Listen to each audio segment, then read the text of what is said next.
ஸ்ரீ குருப்யோ நமः. Good morning. அது பேசுகிறவாளுக்கு இல்லை இந்த மாதிரி பேச முயற்சிக்கிறவாளுக்கு கதி ஏற்கனவே சொல்லியிருக்கேன் நினைக்கிறேன். கதி க கம்பன், தி திருவள்ளுவன். கம்பராமாயணத்தையும் திருக்குறளையும் விட்டால் பேசுகிறவாளுக்கு சப்ஜெக்டே கிடையாது. அந்த மாதிரி அப்படியே யோசிச்சுட்டே வரும்போது ஒன்றும் இல்லைன்னா டக்குனு ஒரு திருக்குறள் எடுத்துடலாம். இன்றைக்கி அந்த மாதிரி ஒரு அருமையான திருக்குறள். பீலிபை சாகாடும் அச்சிரும் அப்பண்டம் சால மிகுத்து பெய்யும். இவ்வளவு அழகாக சிம்பிளாக கொடுக்குற ஒரு வண்டி, பழைய காலத்து வண்டின்னு வச்சுக்கோங்க. அச்செல்லாம் வச்சு அந்த மாதிரி வண்டியில் மயில் தூகை மயில் திறகுன்றது எவ்வளவு லைட்டானது.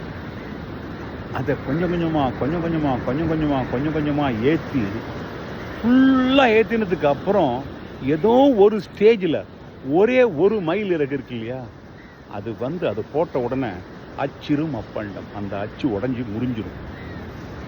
எவ்வளவு அழகாக எதுக்காக இருந்தாலுமே அளவுக்கு மிஞ்சினால் அமுதமும் விஷம்ல ஆரம்பித்து எதாக இருந்தாலுமே எக்ஸஸாக போனால் என்ன ஆகும். நீங்கள் அந்த தசாவதாரம் படத்தில் இந்த கேஆஸ் தியரி எக்ஸ்பிளைன் பண்ணுவார். அந்த பட்டர்ஃப்ளை எஃபெக்ட், ஒரு சின்ன பட்டர்ஃப்ளையுடைய ஒரு ஃப்ளாப்பு எவ்வளவு யூனிவர்ஸில் மாற்றக்கூடியது அப்படிங்கிறத கேஆஸ் தியரியை சொல்லியிருப்பார், கேஆஸாகவே சொல்லியிருப்பார். அது மாதிரி அளவுக்கு மிஞ்சினால் அமுதம் விஷம். நீங்கள் இது நம்ம பெரியவர்கள் சீர்குழு அட்வைஸாகவும் எடுத்துக்கலாம், இல்லை ஒருத்தருக்கு ஒருத்தர் கொடுக்குற அட்வைஸாக கூட எடுத்துக்கலாம்.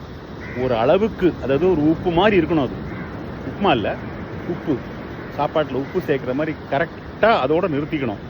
அதுக்கு மேலே போனால் அது கறிக்க ஆரம்பிச்சிடும். அது அட்வைஸில் ஆரம்பித்து எதுவாக இருந்தாலும்.